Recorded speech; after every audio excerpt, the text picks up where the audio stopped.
as Apneet said, that we would like to be indulging in a discussion which is as valuable and as informative for the audience here. We will be trying to also manage time, so things are going to be cut short a little at times, so you'll have to bear with it. However, what we are trying to do is, we've got all architects, myself included, on the base, and what we are trying to do is address questions related to design, which is basically the start of looking and venturing into what kind of material we should build with. And then we will go somewhere touching upon what are the challenges which are faced by designers relatively from the steel construction industry and the entire delivery systems. But the questions are going to be different. It's not just going to be a plain simple plain Jane, okay, what are the challenges? We are all aware of that. But then subsequently, the selection process, keeping in mind these challenges, and then the aspirational aspects of what we would like to do in the future as architects and designers. So I'm going to put a general question first, which is addressed to all of us. We all know the challenges of the industry, and steel construction as such, architecture and design as such. But has there been a change in any of these? And if so, what? Have any of the challenges been mitigated? Have any new ones come up? What is it that's the status today? And anyone can go at any time. Ratan, you can start too. Check.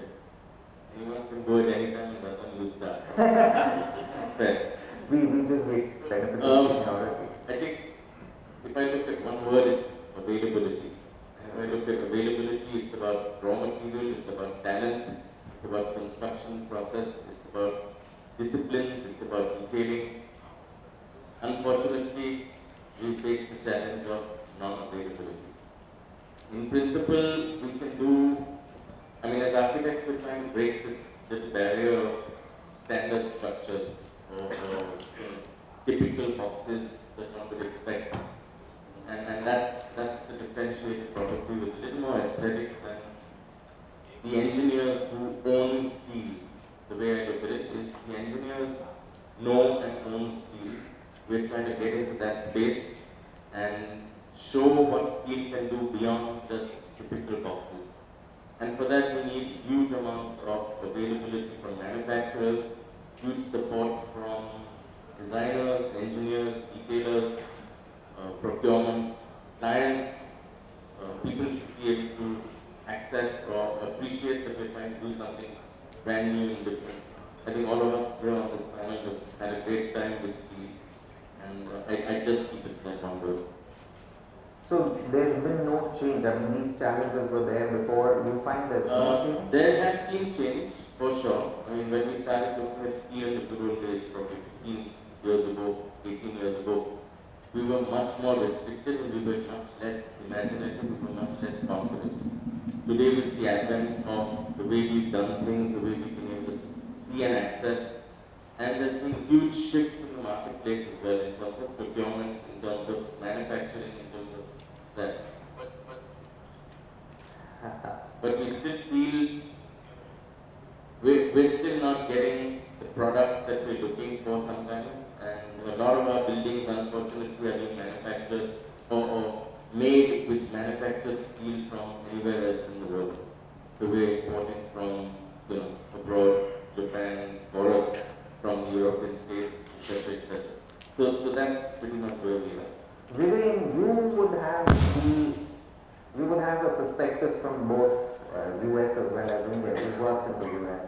So could you shed some light as to, we all know there was a gap earlier. Has the gap been bridged in a bit or at all, or a whole lot? Steel is not going to, we make it sound like it's going to came across steel construction. When we talk about how that bridge, which actually is for best bridges. Can you hear me? No, they can't hear me. Can you hear me? The point I'm making is that steel is not as new as it makes it sound at times. However, a bridge, Alice Bertrand, I mean, these are superlative examples of how steel was used years ago. So, I mean, you mentioned that 18 years ago, 20 years ago. You find it was way much more. Of course, the steel was brought in from outside and was engineered by British or other people. The quality of construction that was achieved is remarkable. Having said that, going back to your question, which part of the reason why steel is not as popular as it could have been is also culture. Sorry? Cultural issue. Culture. I don't think culture is culture of India, culture of construction industry. Okay. Sort of the culture of what is neat, typology of buildings that were neat. That is changing, and that is a shift. Which is why the focus has to shift back to steel in a very different way. Years ago, one of the first buildings in the US that was made using completely steel frame structure was a building in St. Louis by Sullivan. The man who coined the term form follows function. And it's a remarkable term. Wrongly attributed to Corbusier, but it's actually a statement that sort of predates Corbusier. And he said form follows function because when he was putting up his structure, purely steel frame structure with the brick wall envelope, brick wall was non-structural. The reason why he had to do that is because, unlike previous era of his own time, there was a need for much larger spans, clear spaces, open office layouts, and he couldn't achieve that by using concrete or stone or any other material. Which is why the form had to change to keep up with the requirements and needs. So the culture has been changing. You It's see that changing. there is a shift. It's changing now because India is sort of now at the forefront of huge paradigm shift. Typologies of buildings that we need here in India has changed over the last 20 years. So you find that people are more adaptive and more open to using steel as a basic construction material in certain building typology? I think it's both.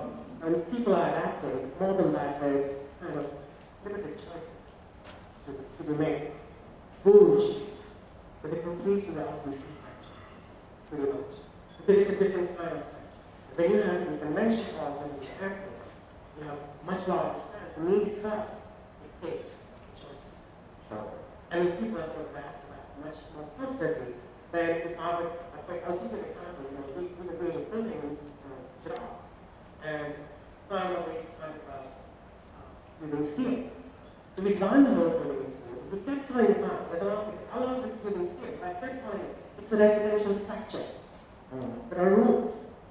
There are particular sizes. You don't really need steel. You want to make a statement? Fine. But it's not exactly the kind of statement people like to make. Because there are other issues, house culture, this kind of stuff. Other issues of maintenance and what wasn't just talked about. That shift that I'm talking about is not very easy to explain.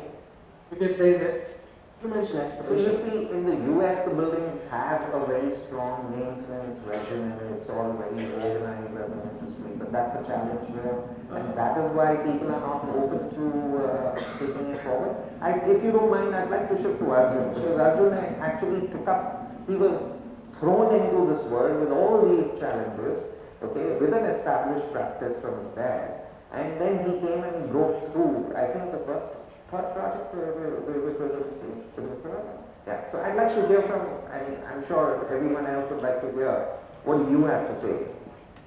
What were the challenges you faced and then you overcome them, and do you feel that there is a shift? Because I'm more interested if there has been a growth forward in the industry. I think there has. The first, I think, positive response is that going back to 2007 to 2010 when we worked on that project, I think we were still in a state where steel hadn't fully transitioned from being a construction material for the industrial and infrastructure sectors hadn't quite transitioned into becoming a material of choice for refined and sophisticated architectural solutions. So very much like Ratan pointed out that the availability of sections was limited. You couldn't find a lot of the high-grade roll sections being manufactured within India. They had to be brought in from Japan and Europe through tourists. The detailing industry was definitely not set up, going from the connection principles due to detailed connection designs, due to shop drawings. I mean, we had people who were using those softwares for the first time, things like Tekla to try and do detailed connection design.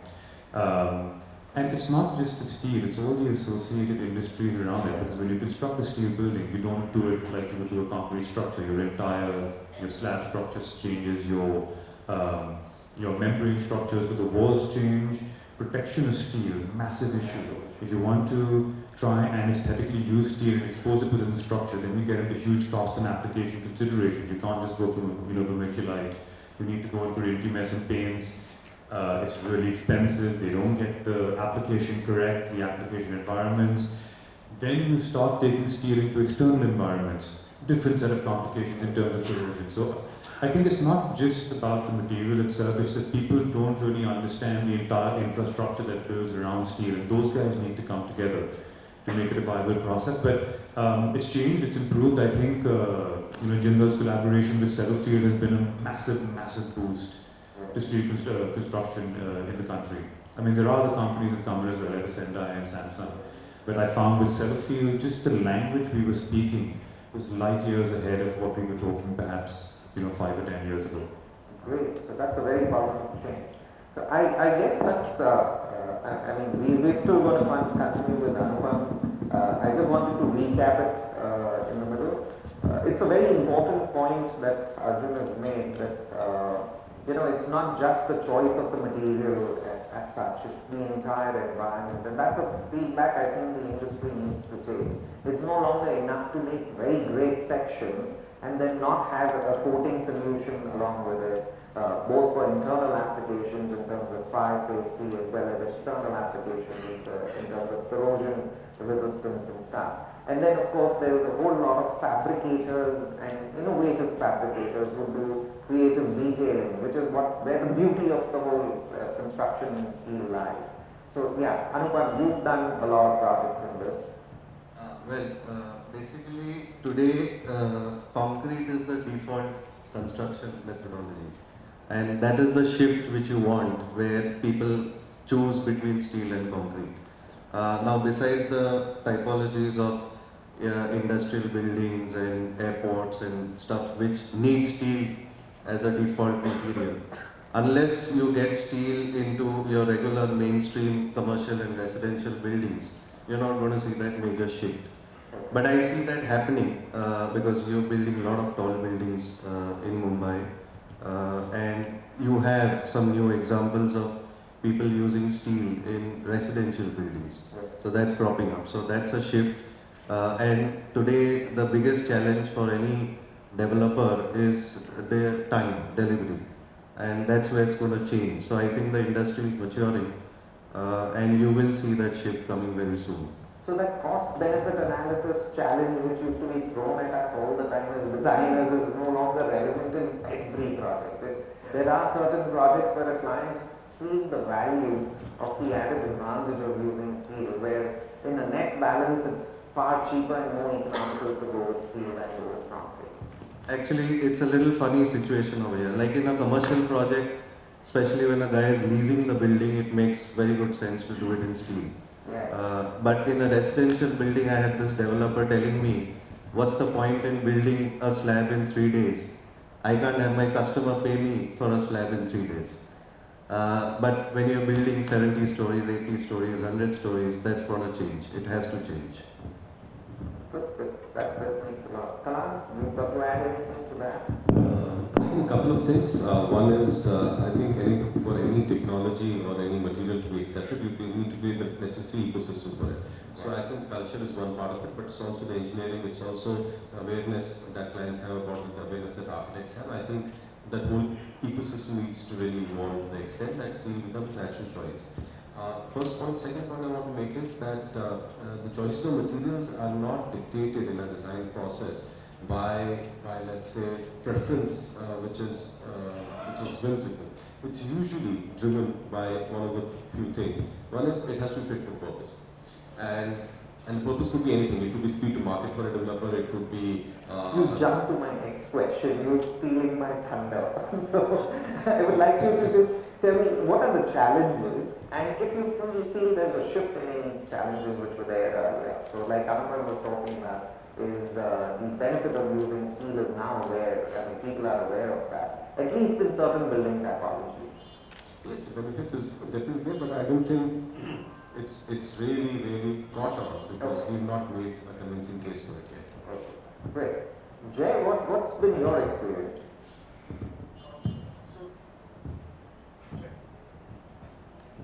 You could do this. Okay. So I think a couple of points. One, the sea change that has occurred in sort of applicability of steel has happened, I believe, a lot to do with the airports. So what happened was that we always had steel. So if you think of the industrial buildings, we've always had steel buildings being constructed. It's just that when I want to do larger buildings, when I want to do taller buildings, the accuracy that I require, most of my elements need to be prefabricated, including bolt holes. The entire industry that revolves around that had not reached maturity till we had large sort of airports coming up. So we had a few contractors come in and actually set up large yards in India. What that allowed was that industry to be set up, and then, well, for once the airport boom is sort of over, that sort of rollover helped us in sort of regular residential, commercial, etc. buildings.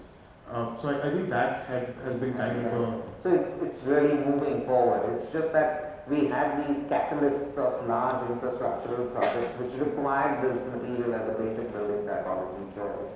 And then it is now, industry is adopting those standards, maybe to a lower extent, but then it is at least moved, right? I strongly believe it's not steel versus concrete.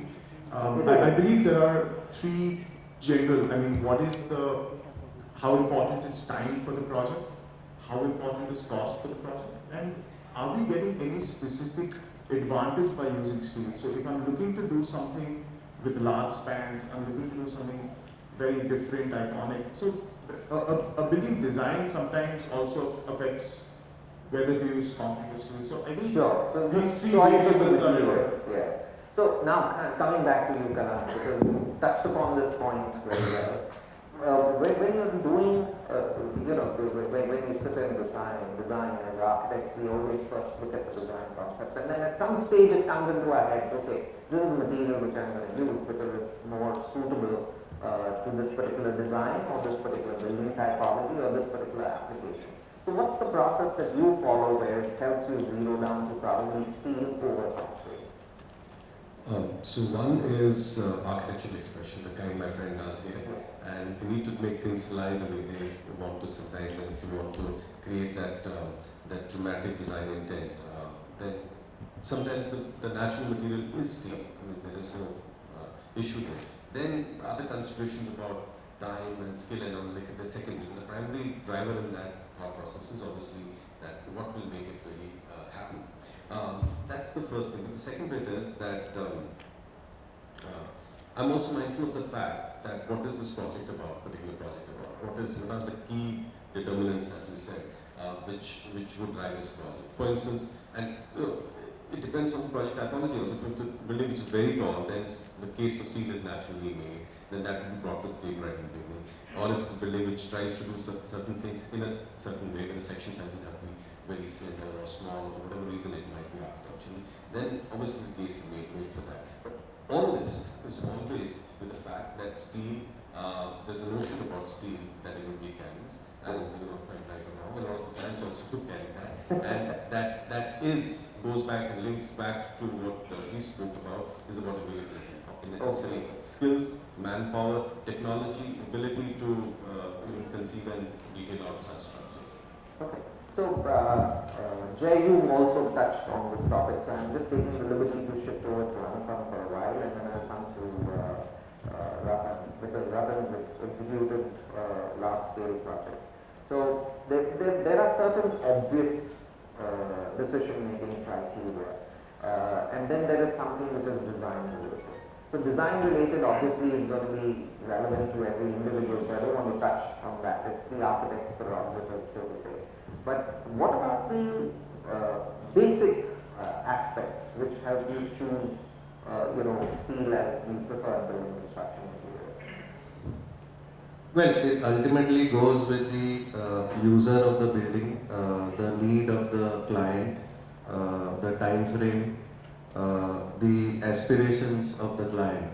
So it's a mix of everything. You can't define one particular aspect which will make you choose between the two materials. See, the obvious ones are like time, right? Then of course you might save a little bit on construction, structural footprint, so net usable area. These are obvious.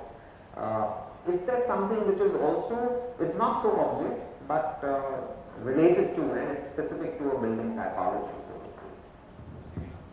Again, as I said, it can't be one particular criteria. It's always a mix. You can't look at a building in one with one isolated idea. It's always a mix. So you have to decide. So you've got to do it each time. It will evolve. It will evolve. It can't be. You can't kind of predict that you want to do now, this. you've used it in your the India Build Center, one India Build Center, the leaning structure. It's pretty dramatic every time you drive over the flyover. But the leaning one is not steel. The leaning one is concrete. It's all concrete. What we did is we did annex buildings to it, appendages to those buildings. Those were done in steel. Now that again came out of a need, because those buildings, those 8-story structures weren't designed for in the first place. So we had to use the existing foundations, and so that's why we had to make a lightweight structure, so steel was the obvious choice. And besides, there was a functional building over there, so we wanted dry construction and wanted to get out quick. So that was it was a culmination of all the positive aspects which became so that was the obvious choice. Ratan, coming back to you, large span structures, obviously steel becomes a lighter, more suited strength to weight ratio kind of a material. But apart from that, apart from the obvious, is there anything which you follow as a process which would help you choose any material, be it steel or concrete in a project? And then from your experience, any particular set of projects or building typologies if you were spoken to, and you would say, hey, I know for a fact steel is a better material? So in our practice, I don't think we pre-qualify the material like we've said before we venture into design. If I was doing a residential bungalow, I wouldn't start thinking steel, but through the process of maybe designing that product, if I thought that steel was a more appropriate way of looking at it, we'd shift to that. So there's no preconceived that we're going to use steel. There is no checklist or tick in the box or a process that we use to say that this is when you move to steel either, because we've done some pretty experimental stuff in concrete as well. Maybe good choices, maybe wrong choices, but it would have been determined by availability, it would have been determined by confidence levels at our end, etc. If we talk typologies, these station buildings that we do would be probably large span structures or high-speed construction structures. Also, we talk about convention centers, exhibition halls. Those would be large span structures. I wouldn't venture into concrete at this stage because steel is a much more easy and available product. It's not like we cannot do large span structures in concrete. It's just that this is best suited. Yeah. So that's what we were getting at. In fact, you have done stations in concrete. Yes, the earlier stations in the early 80s we started talking about concrete, and we did in fact precast concrete and pre-stressed concrete, pre-tension concrete roofs, etc. in those days. Would I do that again? I probably wouldn't, because there are many options that I have in the steel process. So there has been a progressive Absolutely. advantage in the use of material. It's a Absolutely. lot Like, easier. I mean, to go back to my first question, once we've taken a decision on steel, for example, we did a project at Vashi, the convention center, and we decided that we will only use 400 millimeter diameter columns. And to compete with those stresses that were different across all the columns, we changed the thickness. And the thickness of those 400 diameter went from 6 millimeter pipes to 32 millimeter pipes in terms of wall thickness. But the outside was kept constant. So that was a huge challenge in terms of our brilliant structural engineer, Shirish Patel and Associates. And nobody in India, in fact, very few people in the world made that kind of stuff. So we sort of took a decision which created a challenge for ourselves, and we met the challenge.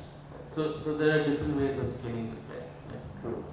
Not that anyone would like to skin a cat, but VIREN, coming back to you, like you had a client, you were saying, who just wanted to use steel because he wanted to make some sort of a statement, and it was a residential building. But however, there are residential buildings which Anupam was talking about, which have been done in steel. So would you think residential sector, at least some project, would be the right building typology for steel as a basic construction material? Yes. I want to switch back to your previous question about when you would feel the need to use steel. Sure. Going back to what Arjun was talking about, it's an important point. It's important because when I use the term culture, I didn't mean culture of India. I meant the culture of construction industry. Yes. And the ecology that you, the ecology that you talked about of the construction industry, the entire infrastructure around it. That's where most of the problems lie. It's very easy when I have a project that's issued to the contractor in India, and then he comes back and I ask him for shop drawings. He pretends to understand what I'm asking for. But he resubmits my drawings back to me. And I have to deal with about further. I have to sit with him, and myself as a sit with him, educate him about what it is that we're looking for. These are the issues. These are the main issues. Yes, steel could be used in residential buildings, and we have actually proposed a couple of buildings in India where we are proposing to use steel for a variety of reasons. Height, making construction lighter. And you wouldn't believe one of the main reasons why the developer is actually interested in entertaining this conversation is because his main complaint is that whatever you design, construction quality is so poor. And if I'm doing everything in situ, I have to actually have 500 monkeys, trained monkeys, managing other 500 monkeys. I'm sorry, I don't mean to be sort of disrespectful. What I mean by that is that it's unskilled labor is what you're actually using. And in the process, your time consumption is way much higher. Quality is not as desirable. So it goes back to the principle of QCT, the quality, cost, and time.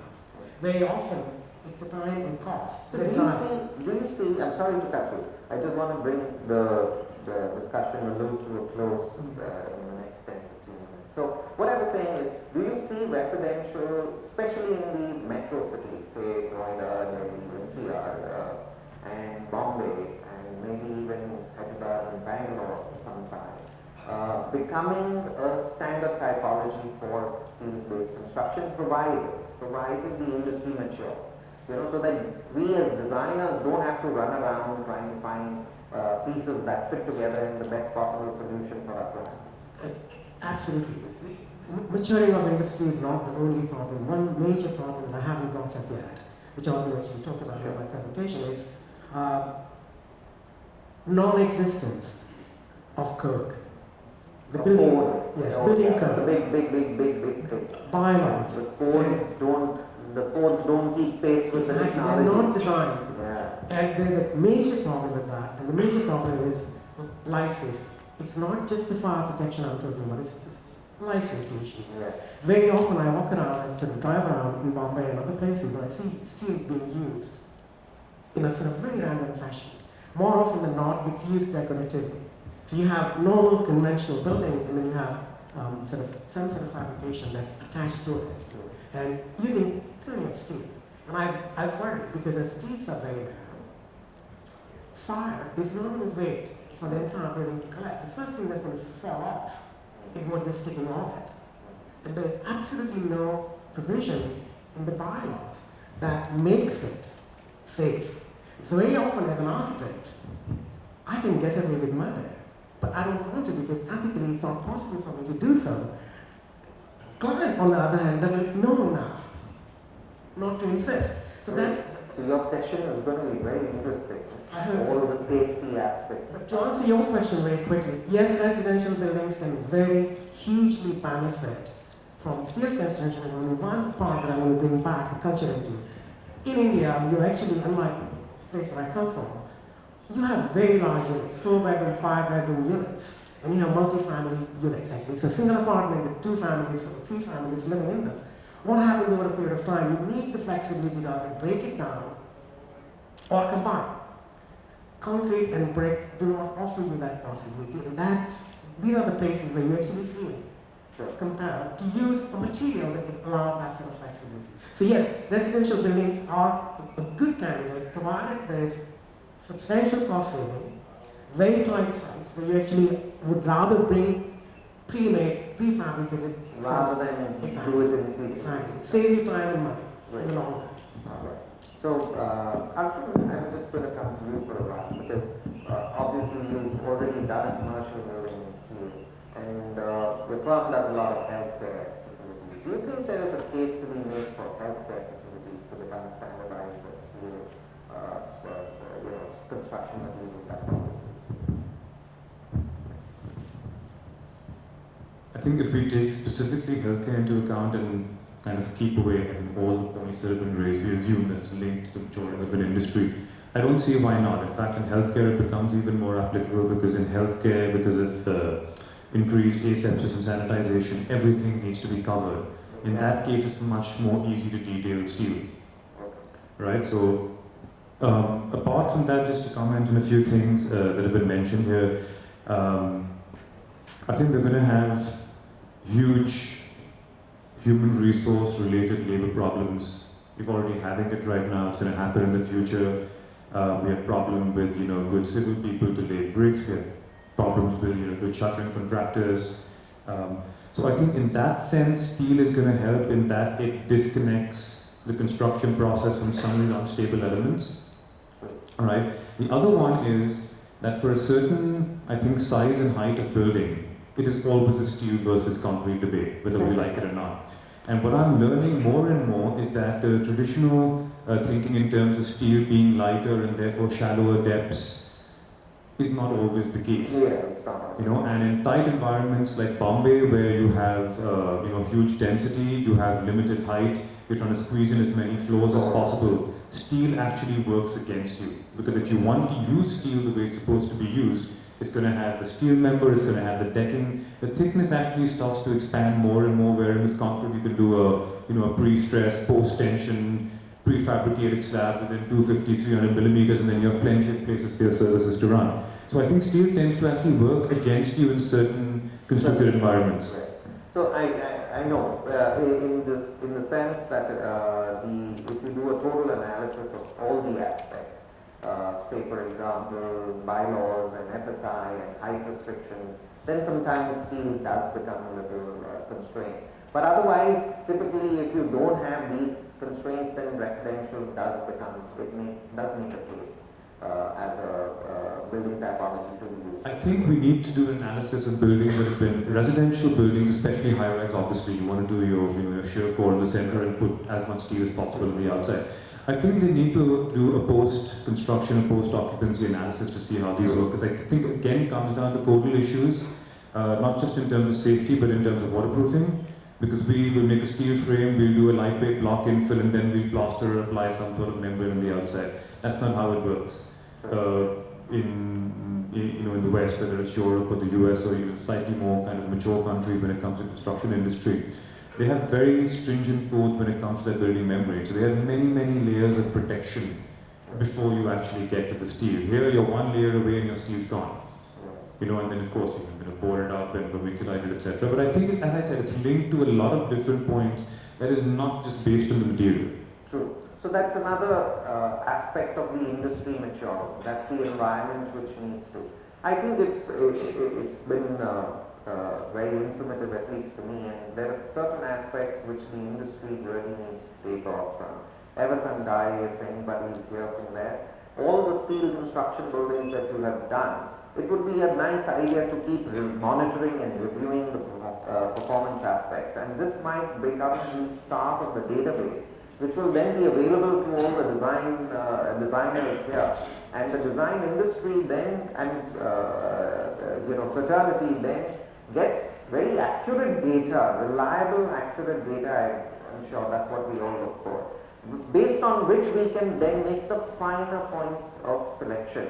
Otherwise, you tend to get deterred by the challenges. You don't want to take everything on your head and then you say, okay, let's go with a safer option. Yeah, tell me. So I just want to address a few issues. So we've done 6 buildings in residential buildings in Sri, of which 4 are in Mumbai. 1 is completed, 1 is about at the 47th slab right now. There are codal kind of steel codes that are applicable that are very workable. One of the things is it's not as well known, so I think there's guys like MX Media need to kind of go a little more out there to kind of educate the fraternity about these codes, etc. Now, steel actually works really well for certain situations, so it doesn't work for all residential buildings. One of the reasons we did it in one project was because there were tenants that needed to be rehoused, so there was a certain amount of rent going out that needed to kind of reduce, so my construction time frame needed to be reduced, which is at Dadar Parsi colony, so the cost of rent is quite high. The project that we're doing at Altamont Road, which is about 48th, 47th slab, there of course, it's Altamont Road, the amount of usable area that I'm looking for is very, very valuable. So here for the height of building of about 200 odd meters, my column sizes are closer to 450 by 300, etc. So you're talking about some really, there's a lot of value to be added. Also, of course, we are at about, so the speed of construction, of course, is something which is very impressive. The other projects we are looking at, one thing which is very interesting to understand is the importance of slenderness ratio when deciding between RCC and steel.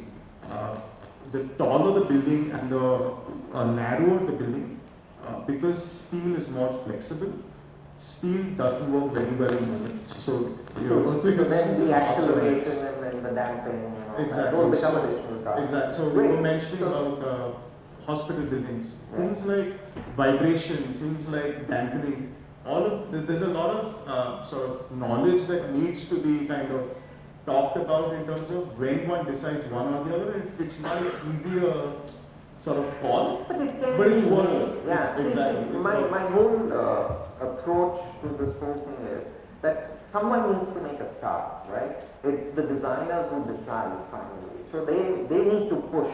We make the start. We can't do everything ourselves, but that's the message that we would like the industry to get. That this is what we want. We want reliable data of how a steel building performs over a period of time in various contexts and various applications. And there are these codes, may not be Indian but international. However, there needs to be a fine line which you need to draw, because the Indian and the international codes must work in sync. It's not always true, and I am not the guy qualified to talk about it, but I am aware of those challenges too. So that's another discussion. Yes, Kalhan. I think we need to put everything in context. We live in a city where 65% of the people live in slums. They don't have access to the most elementary, level of habitation that you would expect. So now to expect that the codes should be that strict for a building which is coming up right next to that slum, I mean, it's really vicious. And I think we're narrowing our focus too much on that.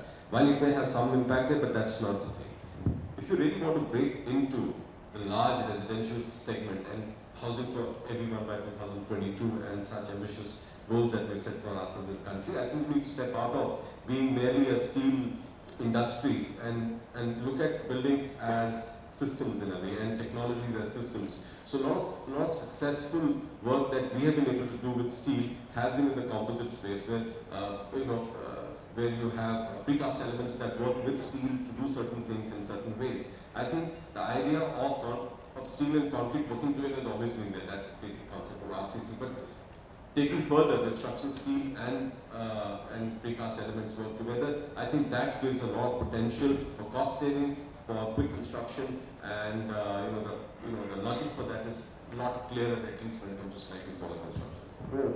So just looking at one more aspect, and how are we doing on time? Can anyone tell us? We're okay? How much time? Oh, that's great. So I think we can take both the questions that I had in mind. One was, of course, technology. You think there's been a change in the technology, which is related to not just the manufacturing process, but even the fabrication process. And when we are looking at fabrication, say for example, I just want to touch upon it because I was thrown away by the 3D printing in steel. They didn't die cast or fabricate junctions. They were complex junctions. They did a 3D model and then 3D printed it in steel. Yes, and 3D printed steel. It was awesome, absolutely awesome. Yeah. And what happened was the cost of making that junction was ridiculously low. It was just the 3D printer rented and the material that went into it. So, do you think, of course, we've come a long way from the simple pug welding and plate cutting into cassette plates into really ugly junctions. But the structural engineers always felt that was required. However, now that's changed. We've got CNC profiling. You can make conical columns. It's no longer just a pile. So you can bulge a column in the center and stuff like that. You can twist and work plates. So where do you think technology, and in your opinion, because it's an open-ended question, so in your opinion, where do you think technology can still take it further to a higher level of design detailing, and all the challenges we had of fabrication in the past, we don't need to go that route anymore. We can just jump and leapfrog to a whole new level of doing things. Frankly, I don't know that. I think there are more competent people to answer that. But I'll say this, that the concrete construction technologies have evolved a lot. So you're really up against a lot of work that's happening over there. So increasingly, like slab cementing are being new technologies and new ways to do that, and doing faster, quicker, all of that. So if you really need to do something, then it has to be not just the big bang creativity, but also working with concrete to achieve the objectives that you have in mind. I think that's really the key. I'm really interested about the 3D printing scene. That would be really interesting. So there is still these sort of, which is really exciting. They've not yet figured out how to put steel into 3D printed buildings yet. So most of the 3D printed buildings done today are ground plus one, because they've not been able to figure out a way of adding steel to that, because it's right now just a thick screed. It's for detailing. It's like this.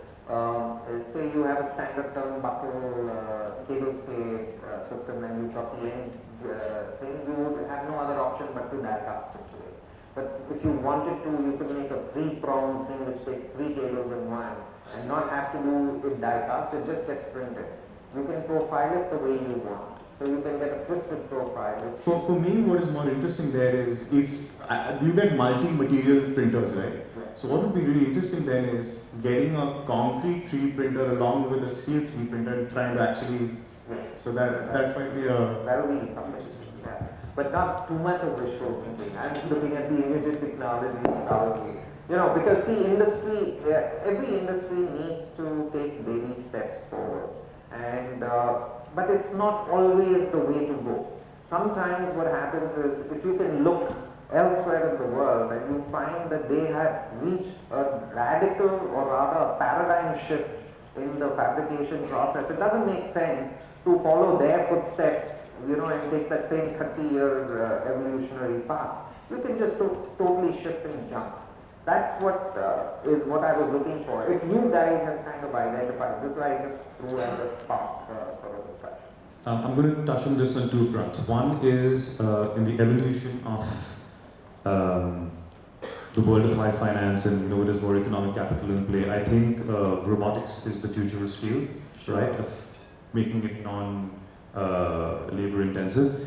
The second part, which he touched on, which is very, very important, is all over the world, especially in developing countries, there is a push towards taking contemporary technology and, in a sense, either developing it or breaking it down so it can work more inclusively with local communities. Exactly. Right? If you're talking about those drone shelters, and they're using very, very simple materials, tiles, bricks, earth, to create incredibly complex structures, but by using non-skilled labor. Yeah, and So, incredibly aesthetic. exactly. So I think that's perhaps where steel also needs to find a future in a country like ours, where you should be able to use sophisticated factory production technologies, which can be brought to site and communities can be able to actually build their own homes. That, I think, is a long-term solution for affordable housing.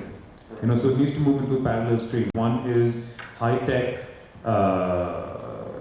kind of low cost, and the other one can go high-tech, high cost as well. But yeah, it needs to move into parallel streams. Great. One thing that I forgot to mention was low gauge steel, and I don't know where that went really. Sorry? Low gauge steel. Low gauge. Yeah, so Yes, high strength, lightweight. yes, so I don't know what happened to that. That didn't really work much. Still there. Yes. Still there. Special steels industries are coming in with sheet manufacturing. But what I'm trying to say is Big that gauge. it's happening really slow for a country like ours, where the challenges are enormous. I mean, beyond the few things that are capital in architecture, the challenges are enormous. I think we need to, steel industry needs to step in and show the way of solving those. Great. I think it's very interesting, the form follows function, function follows form, and we realized that form follows finance. Not to joke about it, but in the good old days, we had a huge problem trying to explain to clients why it was costing so much or the advantages of it. And the clients only looked at it through one filter, which is financial, in terms of how much will it cost me and why the hell do I have to spend this kind of money. I think the gap is reducing dramatically.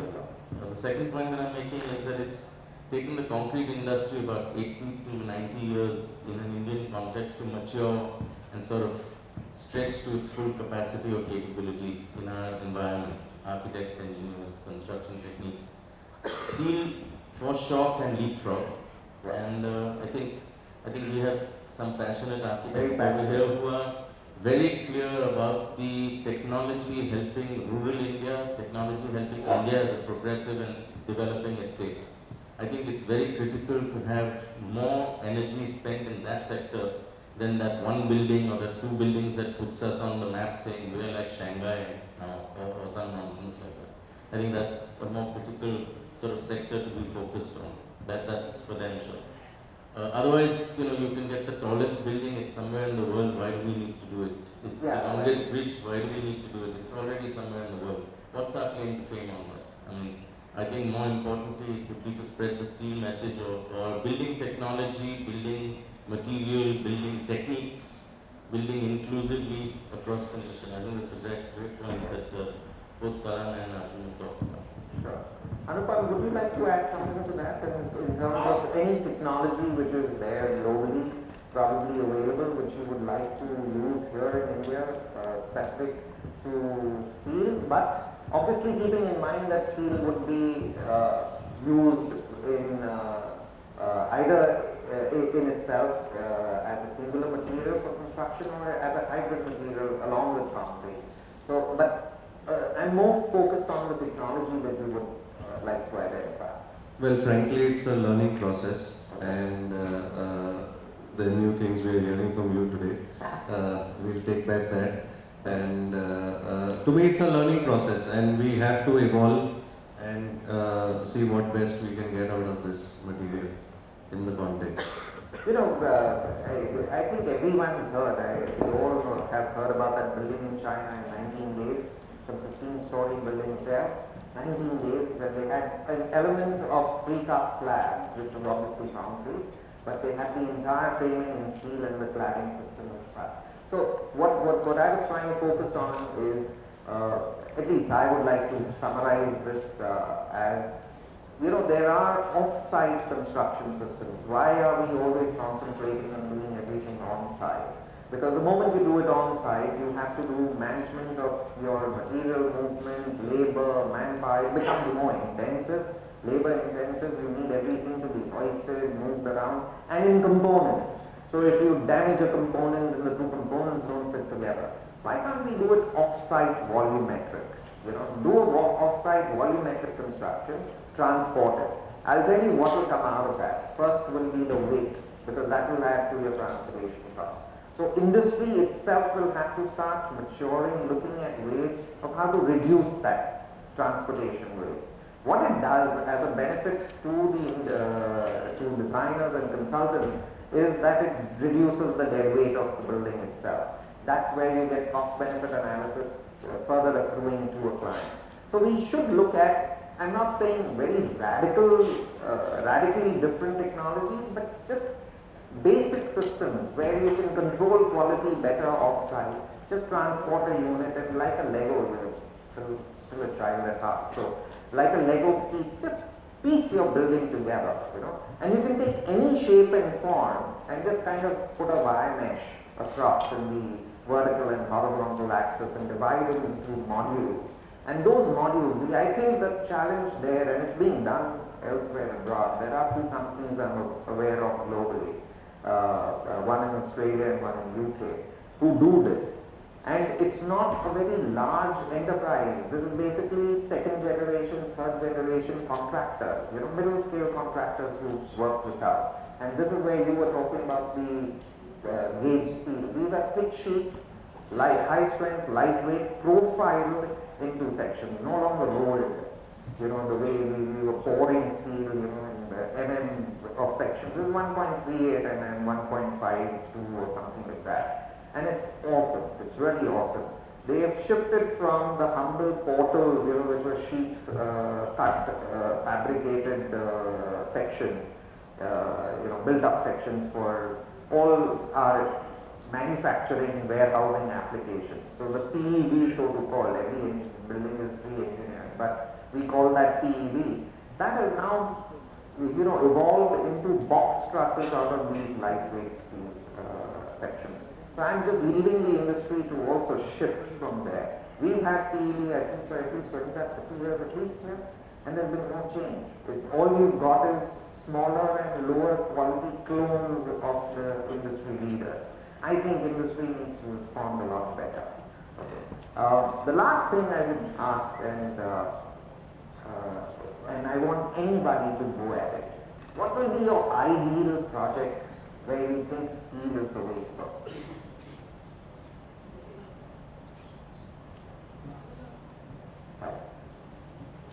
Arjun, I thought you would jump at it. So I don't know if this is the right way where the thing I would like to really talk about is this idea of inclusive housing. Okay. We hear sort of you know, Prime Minister kind of announcing, you know, so many houses to be built, affordable houses to be built, and kind of going to Kalhan's point of the amount of slums that exist in the city. One of the things that is occurring today is, I mean, with Bharati redevelopment, etc. What you're expecting is that you empty people off their houses today, you shift them somewhere else, then you build their house and you get them back. That shift, where you are asked to shift to another locality, another place, you actually uproot your entire house, go to another area, stay there for 2 years, 3 years, X number of time, and then you come back. You know, steel works really well. So one of the things we're doing again is that where we had a community center. So the idea is you can do dry construction, you can do really quick dry construction so that there's not too much work. People get to stay where they're staying today. You build that building, they shift into the building, then you demolish their existing house. Okay, especially for Bombay, looking at sort of affordable, inclusive housing, this technology can be really, really useful. Great, great. So what I'm saying here is essentially that what you do as a transit accommodation when you have the steel frame and the precast elements, just evolve that and build the 10 house only. Yes, exactly. Why repeat it and waste money there? The solution is so obvious right in front of us. That's the way. It's just not reflected. Great. Yeah, VIREN. You asked a question about technology, and I think I'm just going to sort of use, I think it's a pretty obvious translation from what Gandhi used to say, appropriate technology. I don't know the exact translation in Hindi for that, but it's a remarkable thing, and the whole intent was that you're not actually shying away from technology, but actually using it, but engages more people in the process, rather than excludes them. Going back to what you talked about, 50% of the people in Bombay sleep outdoors. At any given time, there are more people outdoors than they are indoors, even in the rain. And then we talk about technology, and we talk about slum redevelopment and whatnot. Steel, or any material for that matter, as long as it engages these people, makes it actually labor intensive. We talk about benefits of steel, but it's not that labor intensive because you're actually producing it in the workshop, you produce in short time, somebody else fabricates it, you bring it inside. All of that is fascinating. But how do you engage people? Because when you talk about cost, you might say cost of a building or two, but the social, economical cost is much higher when you talk about this low-wage laborers. How do you engage them and keep up with technology? So 3D printing or whatever technology that you want to bring in, as long as it engages the locals. I mean, look at the way China is doing it. I mean, there are 1, 2, or 3 buildings where you sort of build an entire hotel in 15 days and sort of put yourself on the map. That's one part of it. But on the other side, they're exploiting laborers. They're investing in Africa for infrastructure projects. Condition 1, first condition, Chinese laborers will come and work in this place. Why? And that's the, so, you know, the whole conversation about steel or any material for that matter is, it always relates back to policy. I mean, because VIREN, I think we digressed a bit. And I know your concern, and their concern is too, is the affordable housing. One is, of course, affordable housing, and the second part you're saying is inclusive people. You wouldn't need too much of affordable housing if people were included in the economic process. I get that. But I still would like to fix on, and I'm still on a high on steel and technology and future. So, so pardon me, I still want to know. Bureaucrats from changing the bylaws. I'll just quickly, no, not at all. I absolutely think we should have expressive steel buildings as we should. I mean, we have to have our fair share of iconicity in this, whatever. But what I'm saying is, I was not talking so much from a social inclusiveness perspective, which is obviously there, but that's a byproduct of what I'm trying to do here. I'm trying to show opportunity to the industry. Exactly. The big bad opportunities are these. Yeah. I mean, you may have few market buildings and things that you can speak of, but these are the big opportunities for you to really push your material and your technologies into India. That's what I'm talking about. Arjun, you've been silent on your ideal project, which you would love to use steel for. There are many thoughts on what the ideal project could be, but it's not material specific. So material bends to an architectural build, the rest is. All right, great. One thing that I'd like to share with the industry, so to speak, is don't isolate yourself saying we are steel and we will work and think in steel. Because there's lots of competition. I think there's a lot of huge opportunity for the industry to look at composites. There are materials like carbon fiber and Kevlar that are sort of taking responsibility for certain bridge constructions all over Europe, smaller bridges, etc., taking the Mickey out of steel. Okay, so I think we need to be much more overviewed rather than siloing ourselves, saying we're steel and we're the rest. I I think it's important also to look at that. I'm sorry if I gave that impression. Just want to add, I'm sorry, one small thing which is very important for the steel industry. If you guys really want to make a giant impact, find a way to get into the engineering industry and stop our engineers from leaving the country or doing MBAs or getting into IT, because it comes from there. I mean, it's incredible because, you know, we're doing composite structures. You can work with steel, brick, rand, earth, wood, etc. They don't even have the software to analyze these structures. Right? Finance them, make sure they're paid better, they don't leave. You'll find everything moves from there. All right. I'd like to just very quickly recap. See, the design fraternity is looking up to industry for solutions and comprehensive solutions. It's not that it's a new thing today, it's been happening for a while. And when the industry doesn't respond adequately, then the design community feels stranded, they feel left out. And so they obviously look for a fail-safe and a surer way, because they are ultimately responsible towards the client. What's come out here also as another aspect which is very notable is the affordable segment. We've been neglecting that, and everybody here is socially conscious. VIREN is very, very conscious about the inclusive process of design, construction, economy, everything, where people are part and parcel of it, and that's the cultural evolution. Every industry, be it science, technology, design, or whatever, has to have an inclusive process. Human beings are ultimately what become the core of every aspect of life. So that's something which has come out very strongly. They're not very, very specific, neither, towards, when you have socially conscious design fraternity, it is never ever going to favor one material over the other. So that's something which we've very consciously given you as a feedback. The other aspect, and I think that's what KALHAN has touched on, which is very important and very interesting, is steel should not look at itself as in isolation. In fact, look at the applications, applicability, and then move into becoming a facilitator or adding up and joining hands, so to speak, with other materials, which can then take design, construction, and everything else forward.